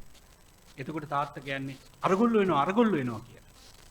අරගොල්ලෝ එනවා කිව්වම අපි හැමදාම ගේ අස් කරලා මකුළු දැල් කරලා සුද්ධ කරනවා. හැබැයි අරගොල්ලෝ කවදාවත් ආවේ නැහැ. ඒ බොරුවට අපි ඊළඟ සතියන්තෙත් අහු වෙනවා. මේ වගේ ක්‍රුග්මන් කියන්නේ මේ විදිහට බොරුවක් කිව්වනම් ආර්ථිකය උත්තේජනය කරන්න පුළුවන් කියලා. හැබැයි ජනමාධ්‍යවේදියෙක් ගිහලා ක්‍රුග්මන්ගෙන් ඇහුවා ඇයි ඔබ එහෙම කිව්වේ කියලා. එතකොට එයා කියන්නේ කැටපේ කියනවා වගේ කතාවක්. The monsters are due on Maple Street කියන කතාව බැලුවම තමයිලු එයාට ඒක හිතුනේ. ඒක Twilight Zone කතා මාලාවේ එකක්. එතකොට මේ දෙන්නගේ වෙනස නොබෙල් ටැග් විතරයි බැලුවා. මේ ලිපි බොහොම එක අපේ ලේඛකයාට මම මුලින් කිව්වා වගේ හලාවත ගැන කියනවා. එතකොට හලාවතින් මතුවෙන තවත් තේමාවක්. ඔහු කියනවා අශෝක හඳගමගේ නාට්‍යයක් ගැන. ඇන්ටික් කඩේ මරණයක්. ඊට පස්සේ ඔහු හලාවත පාසලේ ලොකු අයියලා දෙන්නෙක් ගැන කතා කරනවා. රාජිත දිසානායක සහ මේරියන්ස් නලින් පෙරේරා දෙන්න එකට හැදිලා වයිහන්දියෙන් වෙන් වෙලා දෙපැත්තට යනවා. මේ දෙන්නත් එක්කම එකිනෙකට වෙනස් රාජකීය කණ්ඩායම් දෙකක් පාරවල් දෙක. ඔහුගේ ප්‍රාර්ථනය කවදා හරි වයිහන්දියෙන් දෙකට බෙදිච්ච අය ආපහු එක හන්දියකදී හමු වෙන්නේ. මේ ලිපියේ නලින් හලාවත ගැන කියනවා. යුද්ධයේ ඉතා දරුණු අවධියේ පවා අපේ ගමේ සාමය තිබ්බා. මෙන්න මේක තමයි මාත් ආපහු හැරිලා බලන්න හිතපු එක. මං හලාවත හිටියා සති දෙකමාරක්. ඒත් මේ කියන දේ මන් දැක්කේ නෑ. මට හිතෙනවා ඒකත් මිස් වෙච්ච එකක් කියලා. මොකද මං ත්‍රිකුණාමලයට යවුවා යුද්ධය තියෙන කාලේ. එතකොට මං ඒ ගියපු රටවට අවුරුදු කියන්න ගෙදර හිටපු මුදලාලි සිංහල. ඔහු අර එව කව බොව ජාතිය කියන එක්කෙනෙක්. එයාගේ ගෙදර වැඩ කරේ මුස්ලිම් අයයි දෙමළ අයයි. ගෙදර කතා කරන්නේ දෙමළ භාෂාවෙන්. ඊට පස්සේ මං ඇහුවා මුදලාලිගෙන් ඒක. මුදලාලි කිව්වා ත්‍රිකුණාමලේ අපි එහෙම තමයි. ඒකනේ අපි එක කොටියකටවත් බය නැත්තේ. වෙන පැතිවල ජාතික කොටිය උස්සන්නත් බයයි නේද? මේ දවස්වල බලන්නකෝ අපේ කට්ටිය. මට හිතුණා ජාතික සමගිය ඇතුළේ ලොකු හයියක් තියෙනවා කියලා. හැබැයි මට හලාවත ජාතික සමගිය මිස් වුණේ අපි එදා ආනමඩුවේ ගම්මුදාවේ ඉඳගෙන කුවේණිගේ ලතෝනි ගලයි ප්‍රේමදාස මහත්තයාගේ උජාරුවයි කිව්ව මිසක් අපි නැවතලා හිටියේ හලාවත දිහා බලන්න අමතක. මේ වගේ දේවල් මං හිතනවා අපේ යටින් මිස් වෙච්ච දේවල් කියලා. ඊළඟට තවත් දෙන්නෙක් ගැන හෝ අපූර්ව කතාවක් කියනවා. විජේවීර රැස්වීම් වලදී නෝනේ කියලා සිරිමාවට හින්ට් ගැහුවා. නෝනේ මගේ සුදු නෝනේ කියන සින්දුවේ පෝලිං වල läගලා කිරිපිටි හොයලා කියන කෑල්ලෙන් සුනිල් පෙරේරත් සිරිමාවගේ පෝලිං යෝගයට හින්ට් ගැහුවා.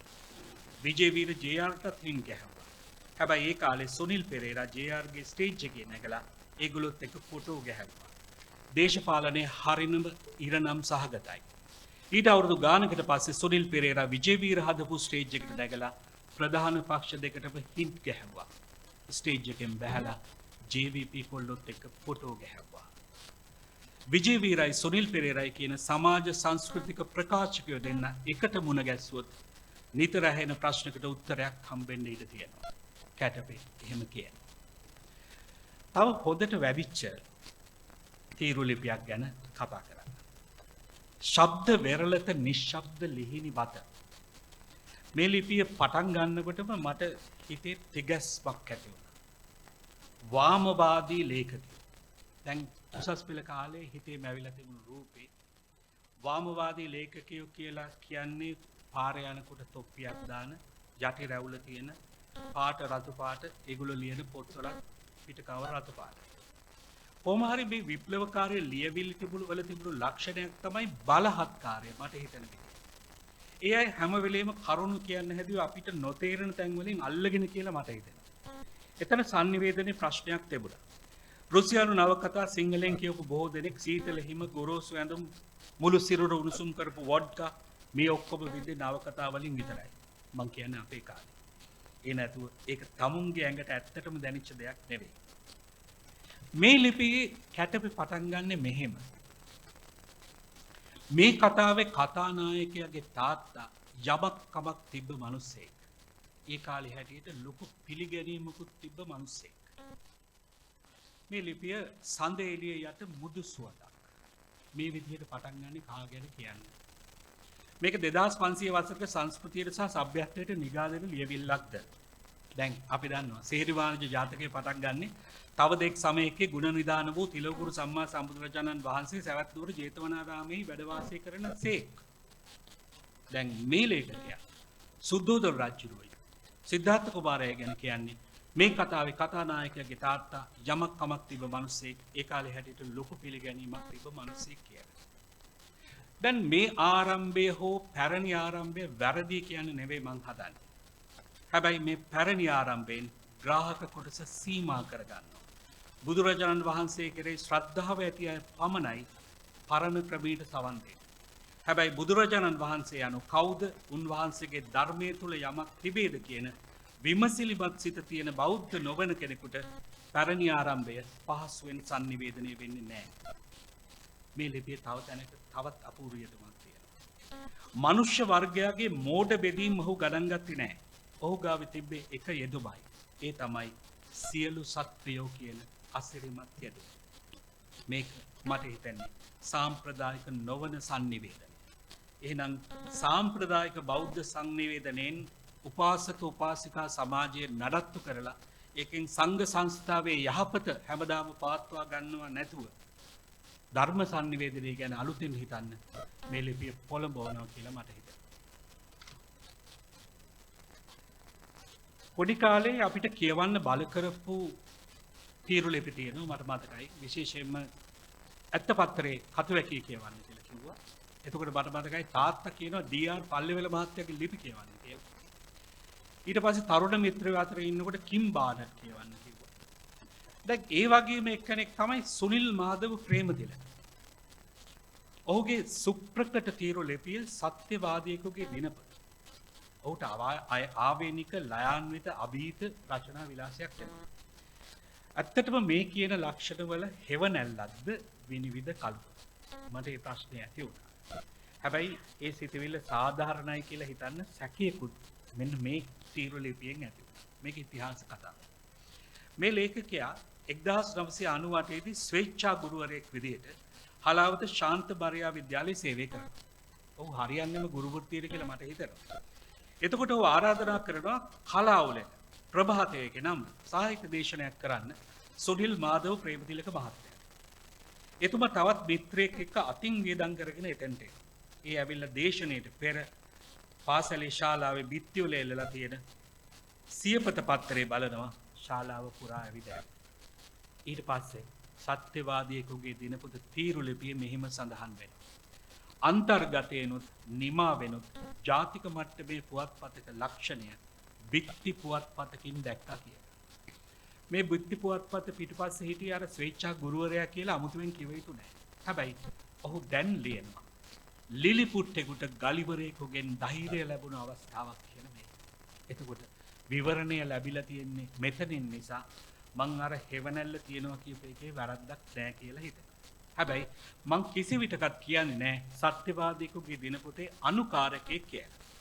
ඒකට හේතුව කැටපේ ආරච්චි කියන sannivedakaya මං හඳුනගෙන තියෙනවා. ඔබටත් මේ අත්දැකීම ඇති. මම මුලින් කිව්වා වගේ ස්වාධීන රූපවාහිනියේදී ඔහු ඊටම විශිෂ්ට සම්මුඛ සාකච්ඡාකාරයෙක්. සම්මුඛ සාකච්ඡා කියලා අපි ගුවන්විදුලි සංස්ථාවේ ඉගෙන ගත්ත න්‍යාය සහ ක්‍රමවේද දැන් සම්පූර්ණයෙන්ම උඩු යටිකුරු වෙලා තියෙනවා. ගුවන්විදුලි අභ්‍යාස ආයතනයේදී අපිට සම්මුඛ සාකච්ඡා ඉගෙනුවේ සුධර්මන්ද සිල්වා. තිලක සුධර්මන්ද සිල්වා. ඔහු කිව්වේ එන එක්කෙනාට කතා කරන්න දීලා ඔළුව වනන්න කියලා. හැබැයි අද තියෙන්නේ එන මිනිහාට කතා කරන්න නොදී කතා කරන එක. එන මිනිහා අඬවන එක. අතිශය පෞද්ගලික කාරණා විමසන එක. එකිනෙකා අතර ගැටුම් ඇති කරන එක. සැලසුම් කරලා මිනිස්සු අන්නවන එක. මේවා පැරණි සම්මුඛ සාකච්ඡා කලාවේ තිබුණේ නැහැ. සම්මුඛ සාකච්ඡාවක ආරමුණ ග්‍රාහකයා විසින් වැඩිපුර විස්තර බලාපොරොත්තු වන නැතිනම් ග්‍රාහකයාට දැනුවත් භාවයක් ලබා දිය යුතුයි කල්පනා කරන කරුණක් සම්බන්ධයෙන් දැනුවත් කෙනෙකුගෙන් තොරතුරු ලබා ගැනීම. ඒකත් පරණ කතාවක්. හැබැයි වර්තමාන ජනමාධ්‍ය තරගකාරීත්වය සහ විශේෂයෙන්ම අන්තර්ජාලයේ බලපෑම ඍජුවම මුදල් බවට පත්වීම කියන කාරණා මත සාම්ප්‍රදායික සම්මුඛ සාකච්ඡා හැඩය වෙනස් වෙනවා. ඇත්තම කියනවා නම් ඒ හැඩය දෙදරලා තියෙනවා. ඒක ඉතින් කලබලයක් ඇති කරගන්න ඕන දෙයක් නෙවෙයි.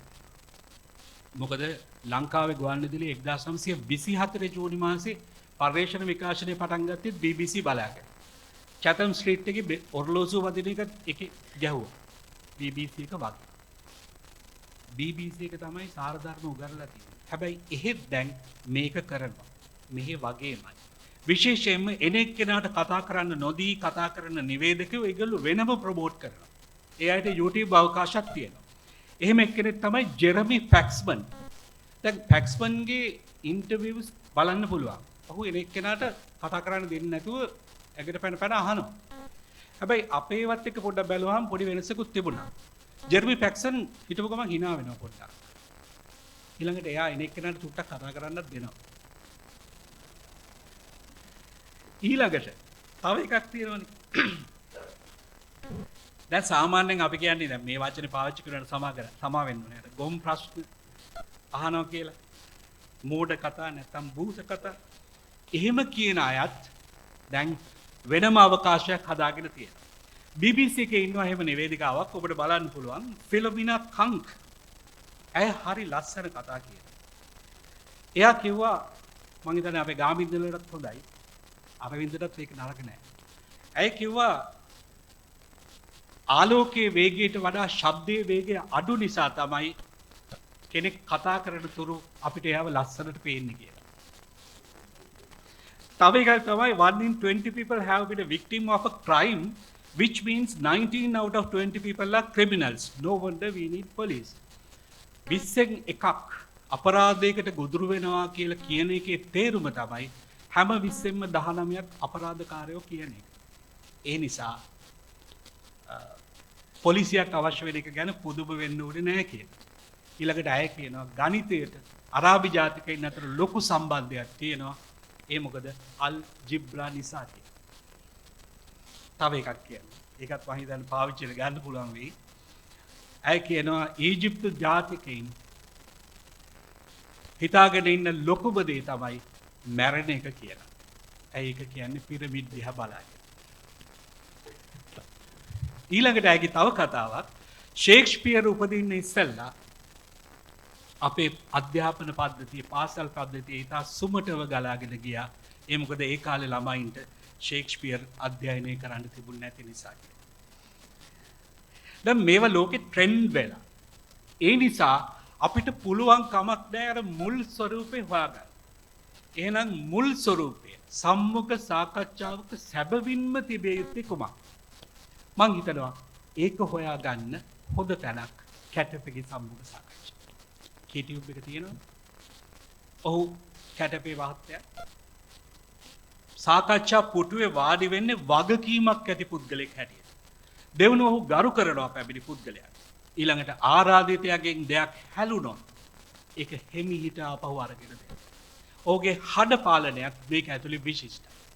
ඒ නිසා මම හිතනවා ඒක තවත් අගය කළ යුතු කාර්යයක් කියලා. මේ ලිපි අස්සෙම. ඊළඟට තව එක ලිපියක් මම කතා කරන්නම්. ඒක නම් මගේ ටිකක් ඇඟ හිර වැටිච්ච එකක්. මොකද මා දන්නේ මේ අන්ත දෙක මේ විදිහට එඩිතරව කියපු කෙනෙක් ඉන්නවාද කියලා. සමහර විට ඔබට හමු වෙන්නේ නැති. සිද්ධාර්ථ රම්‍ය සුරම්ම සුබ ශාස්ත්‍රීය සැප විඳින්මින් ඉඳලා සියල්ල නිරර්ථකයි කියලා සත්‍ය සොයා යන්න පමා වෙන්නේ නැහැ. අපමාදව අමත පද. පමා නොවීම අදාළ වන්නේ සසර නිසරු බව අවබෝධ කරගෙන විමුක්ති මාර්ගයේ සොයන අයට පමණක්ද. ඔහු වික්ටර් රත්නායක ගායනා කරන සේකරයන්ගේ ගීයක පද සිහිපත් කරනවා. පමා වෙවි හිඳින්නට නැත වේලා කාලය ඉගිලී යයි. ඊට පස්සේ ඒ ගීතේ මෙහෙම තියෙනවා. අවුල් දුහුල් මැද රංගන නොනවත්වනු මැන. ඒ ගී හඬ මුළු ජීවිතේම සතු රසබර සුළු මොහොතයි. කරුණාරත්න අබේසේකරයන් ලියපු තව ගීතයක්. ජීවය තනාග පිණි බිඳකී කියලා කියනකොට ඊළඟට කියනවා රන්වන් පැහැයෙන් රහසින් නමතන මීවිත අතට ගබෝ මල් මදිරාවේ පෙම්සිලිරාරේ රසවිඳ ඔකද වෙමු. එතකොට ලෞතුරු මග ගන්න කියන අයත් ලෞකික මග ගන්න කියන අයත් කරන්නේ එකම ඉල්ලීමක්. පමා නොවීම. සිද්ධාර්ථට ඔමාර් කයියාම් හමු වෙන මොහොත පමා නොවීමද. මේ ලිපිය කියවලා මන් ටිකක් වෙලා හිත ඉන්න පටන් ගත්තා. පාඨකයාගේ බුද්ධියට ආමන්ත්‍රණය කළ තීරුලිපි ගණනාවක් පිළිබඳව කිත්සිරි නිමල් ශාන්ත මහත්තයා ඔහුගේ පොතේ සඳහන් කරනවා. ගුණසේන විතානගේ බෝම්බේක රිද්මේ කෙටිකතා සංග්‍රහයේ මාචාර්ය මිනුවන්පිත් තිලකරත්නයන් ලියා තිබෙන එක තමයි ඔහු උපුටා දක්වන්නේ. ලේඛකයෙකු තුළ තිබේ යුතු නිර්භය බව හා ආත්ම පරිත්‍යාගයක යෙදීමට ඇති කැමැත්ත දැන් මෙරට ලේඛකයන් වෙතින් සීග්‍රයෙන් පලා යන්නට පටන්ගෙන ඇති බව පෙනේ. සමාජයේ පවත්නා දූෂණ ආදිය තම නිර්මාණ මගින් හෙළි කිරීමට උනන්දු වන ලේඛකයෝ මෙකල විරලය. සියල්ලන් මිත්‍ර කර ගැනීමට මිස කිසිවෙකුත් යන්තමින් හෝ අමනාප කර ගැනීමට මැලි වෙන ඔහු පරිස්සම් සහිත වස්තු විෂයන්ම තෝරාගෙන ඒ අනුව ලියති. කාට හරි බයෙන් ලියනවා නම් තමන්ගේ අදහස් වලින් පෙනී හිටින්න තියෙන බය පෙන්නනවා නම් කවුරු හරි තරහ වෙයි කියලා බය නම් මම හිතන්නේ කැටපේ ආරච්චි මහත්තයාගේ පොතේ මේ කියන කාරණා තුනම මම දැක්කේ නැහැ. ඊළඟට තව විශිෂ්ට තීරු ලිපියක් සෙකන්ඩ් වීමේ ශ්‍රේෂ්ඨත්වය. මේ ලිපිය ඇතුළේ ඔහු පැහැදිලිවම හැමෝම හැමතැනම පළවෙනිය වීමට දඟලන උත්සාහය ගැන කියනවා. ওই වගේ කතා හොයලා බැලුවොත් අපිට පෞද්ගලිකව කියන්න පුළුවන් ඒවා ගොඩක් ඇති. අපේ ඉතිහාසෙත් ඕන තරම් තියෙනවා. හදට ගියේ මුලින්ම නීල් ආම්ස්ට්‍රෝං.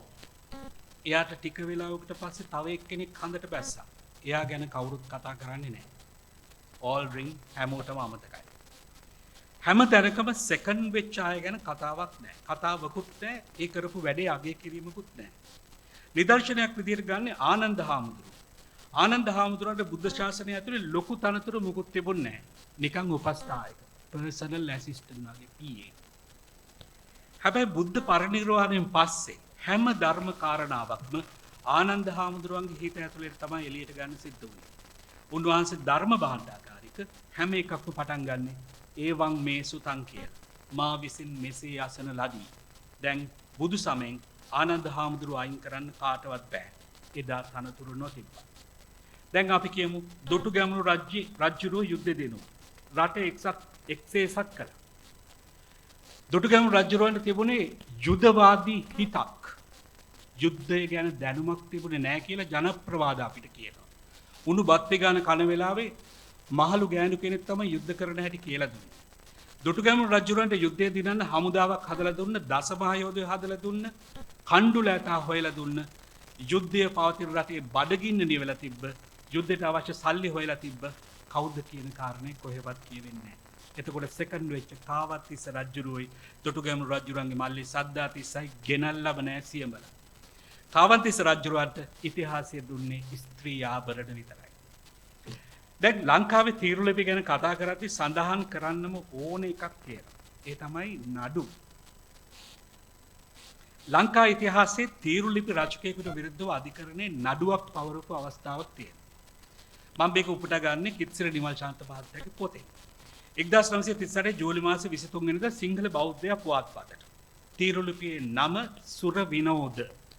මේක පොඩ්ඩක් දෙබසක් වගේ යන්නේ. කොහොමද? මොකද මේ හදිස්සියෙන් මෙහාට එන්න හිතුනේ? Sir D B. ජයතිලක අනපේක්ෂිතව ලන්ඩනයේදී තමාට මුණ ගැසුණු ආචාර්ය ඒ.පී. ද සොයිසා මහතාගෙන් ප්‍රශ්න කළේ. නිවාඩුවකටත් එක්ක මා මෙහි ආවේ තවත් කාරණයකුත් හිතාගෙනයි. ද සොයිසා මහතා අදහසක අඩක් කියා නතර වුණේ. මොකක්ද ඒ කාරණේ?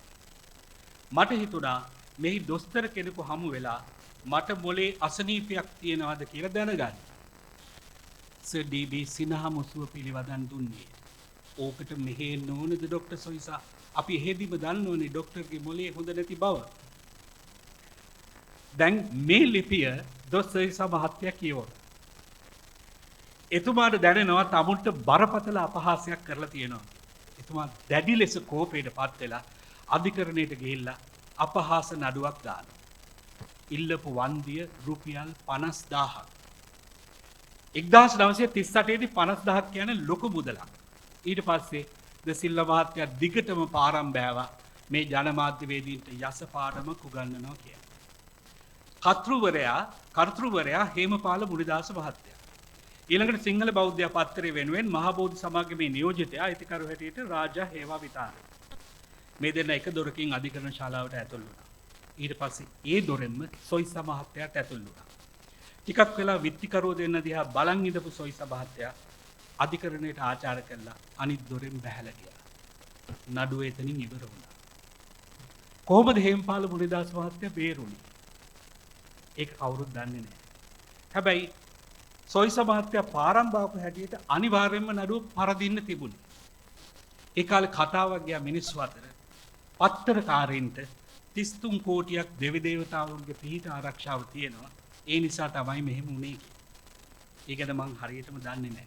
හැබැයි එහෙම තියෙනවා නම් විමල් කැටපේ ආරච්චි මහත්තයා ඇතුළු සියලු පත්තරකාරයින්ට 33 කෝටියක් දෙවි දේවතාවුන්ගේ පිහිට බැල්ම ලැබේවා කියලා මම ප්‍රාර්ථනා කරනවා. කොහොමද?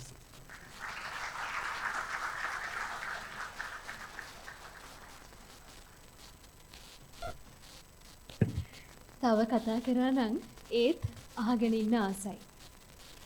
හරියට අර චිත්‍රයක පෙන්සල් පහරක් ගානේ විස්තර කරන්න පුළුවන් ඒ වගේම සිත්තරෙකුටනේ. චන්දන මහත්තයා මේ විනිවිද කළුවර දිදුරන හදවත කෘතිය විනිවිද දැක්කේ ඒ විදියට. පොත අදම කියවන්න තරම් ආස හිතෙන විදිහට මේ තීරුලිපි සංග්‍රහය ගැන ඔබතුමා sannivedanaya තියෙන මේ තියරි මේ සියලු දේවල් මුහු කරලා හරි අපූර්ව කතාවක් කරා. හදවතින්ම ස්තුතියි ඔබතුමාට. ඉතින් මේ වැඩසටහන ආරම්භයේදී අපි කැටිපිගේ හිතවතුන් අතරින් තෝරාගත් කිහිප දෙනෙකුට පොත් පිළිගැන්වීමක් සිදු කරා. ඒ අතරින් විශේෂ දෙන්නෙකුට මේ මොහොතේදී මේ ස්ථානයට පැමිණෙන්නට අපහසුතාවයක් තිබ්බා. ඉතින් මේ අවස්ථාව අපි උදා කරගන්නවා ඒ දෙදෙනාටත් පොත් පිළිගන්වන්නට. චමින්ද ජයසූරිය චමින්ද අයියේ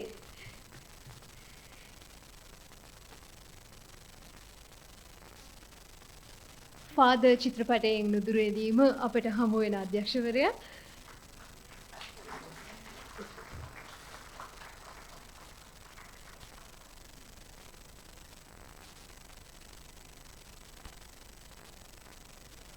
ඒ වගේම උපුල් කුමරක් පෙරුම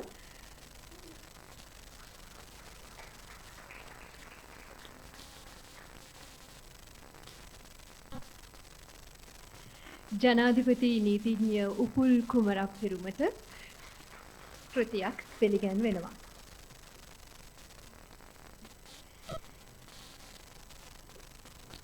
මේ පොතේ පිදුම මට තෝරගන්න හිතුණා අපේ මේ වාද්‍ය වෘන්දය සහ අපේ ගායන හඬ සූදානම් වෙනතුරු හරිම සරල කෙටි පිදුමක්. හැබැයි හදවතට දැනෙන පිදුමක්. පිදුම වෙන් කරමි කලාවෙන් මා පුදුම කරවූ මිනිසුනට. ඒ පුදුම කරවූ මිනිසුන් අතර කැටිපෙගේ හදවතේ සංගීත වේදීන් සංගීතඥයන් ගායක ගායිකාවන් උඩින්ම ඉන්න බව අපි දන්නවා. ඒ නිසා මේ වේදිකාව තවත් ඒ වගේම ගීත ඛණ්ඩයකට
Sindu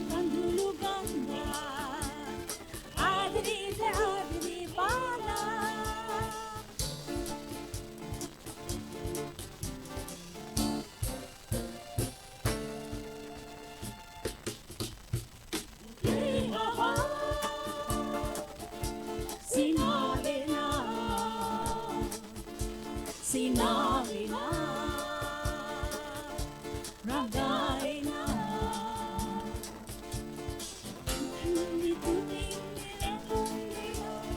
Tutini Rekotera Yabe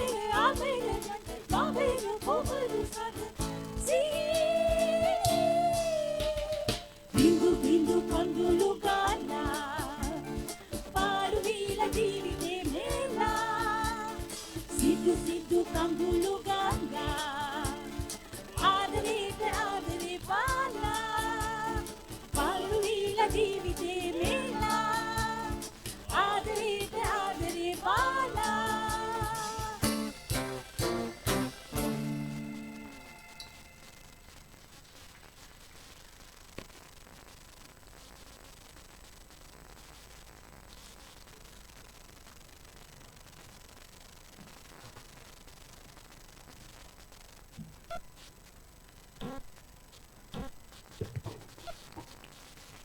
ආදරයට ආදරේ ලැබෙනවා නම් තව වෙන මොනවද නේද? ඒ නිසානේ අපි හැමෝගෙම හදවතේ කැටිපේ ඉන්නේ ඉහළින්ම නේද?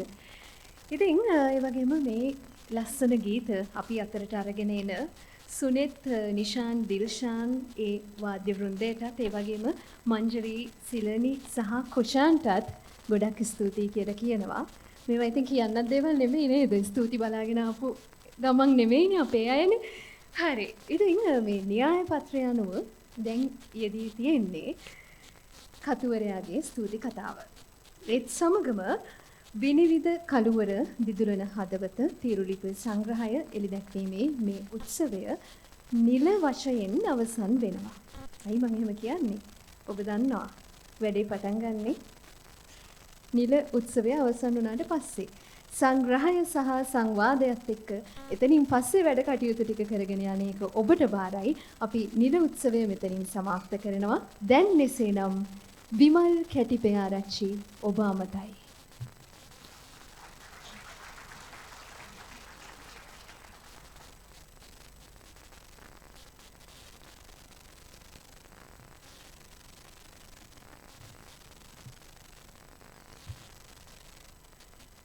මාස කීපයකට පස්සේ පෝඩියම් එකක් ගත්තා. ස්තුති කතාව ඔබ සැමට ස්තුතියි මහවැලි කේන්ද්‍රයට අද පැමිණියාට. නම් ටිකක් තියෙනවා මුලින් කියන් යන්න.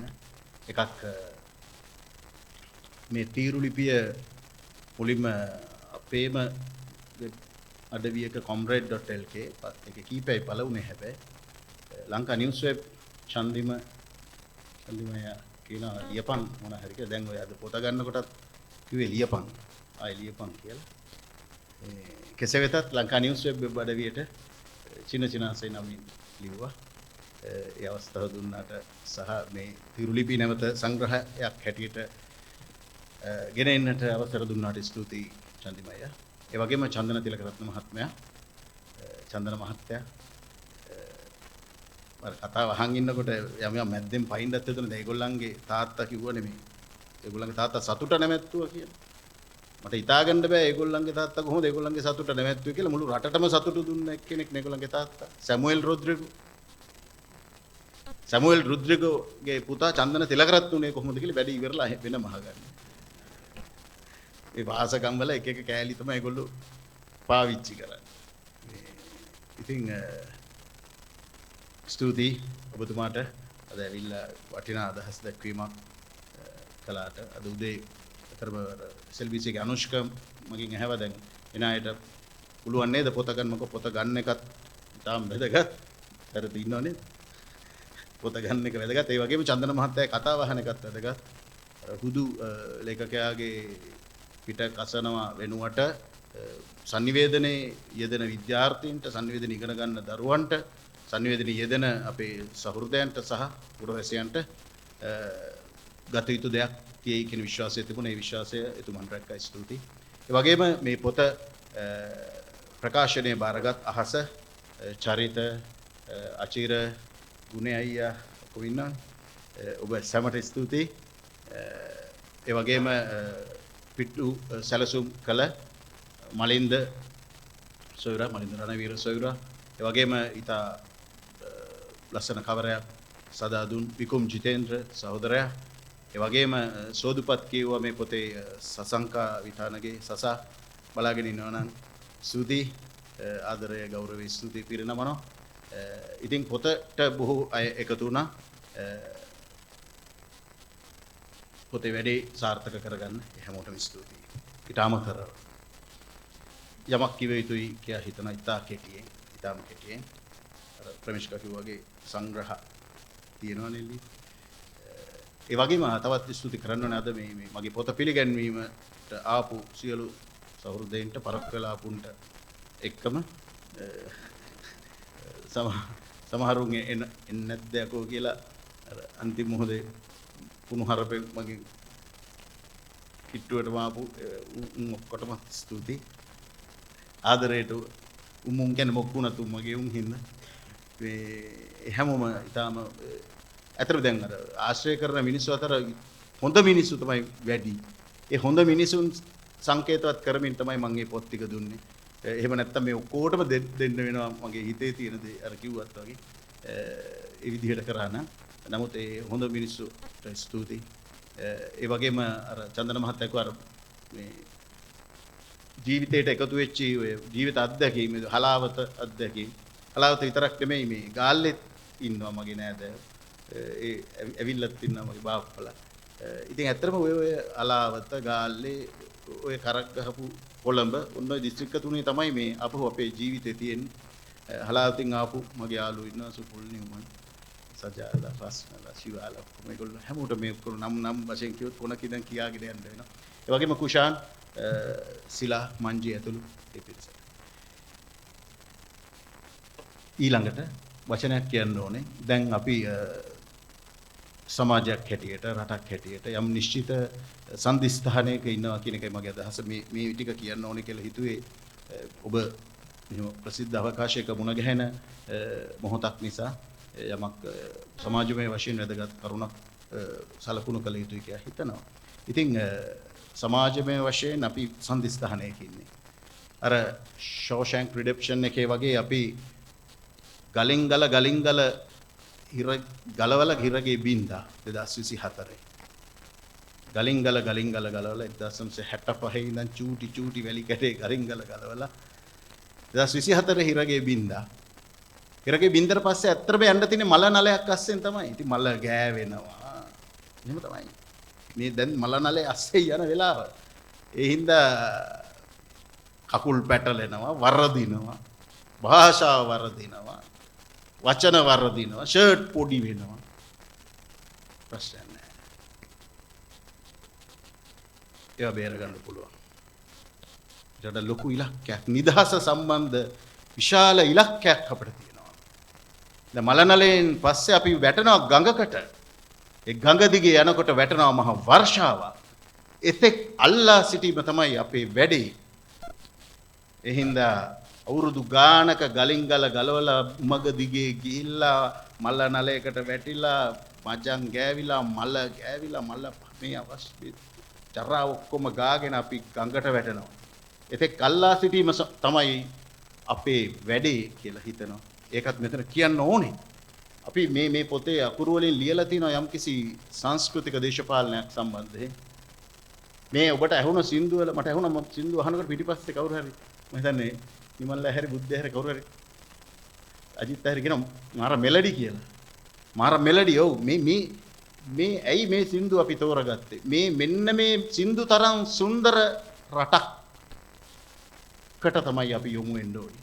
ඒකට අවශ්‍ය කරන මූලික හැරවුම අපි අරන් තියෙනවා.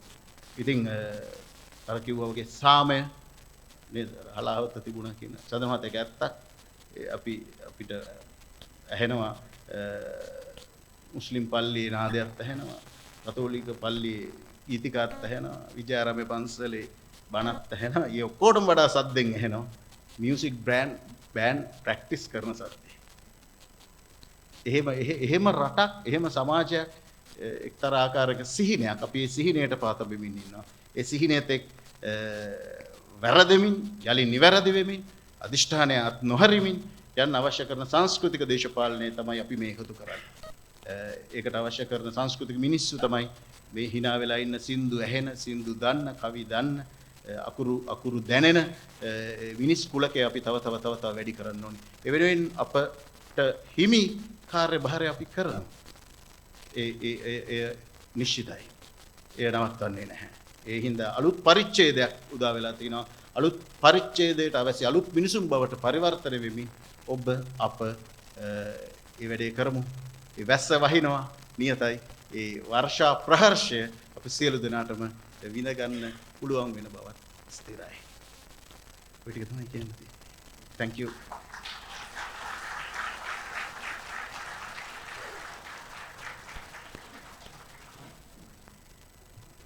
ඔගොල්ලෝ ලෑස්ති වෙන ගමන් තව කෙනා මම පොත් දෙන්න උදව් කරපු සිතාරා ප්‍රමිෂ්කා ඊටම විශිෂ්ට ලෙස මේක මෙහෙව්වා. අනේ මට සමා වෙන්න කවුරුන් හෝ අමතක වුණා නම් හැමෝටම ස්තුතියි. ආපු සියලු සහෘදයන් ඔබට ස්තුතියි. සුබ රාත්‍රියක්.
Pavila evi